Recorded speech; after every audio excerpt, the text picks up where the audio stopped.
হ্যাঁ, এই দেখো আজকে তোমার জন্য ফ্রাইড রাইস আর চিলি চিকেন এনেছি। খাও, খেয়ে দেখো।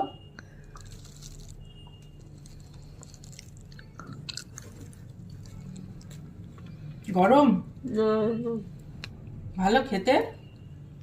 চিবিয়ে চিবিয়ে খাও, চিবিয়ে চিবিয়ে খাও, চিবিয়ে চিবিয়ে ভালো করে চিবিয়ে চিবিয়ে খাও। আমার সোনা এইসব খেতে খুব ভালোবাসে। নাও নাও নাও নাও নাও, ভালো করে চিবিয়ে খাও। কেমন হয়েছে মা খেতে? ভালো হয়েছে? হ্যাঁ, খাও। তুমি কি নিজে নিজে খাবে? নাও দেখি চামচে করে কেমন করে পারো। ধরো ধরো, হ্যাঁ মুখে দাও, মুখে দাও। পারো না তো, এত চামচ পড়ে যাচ্ছে।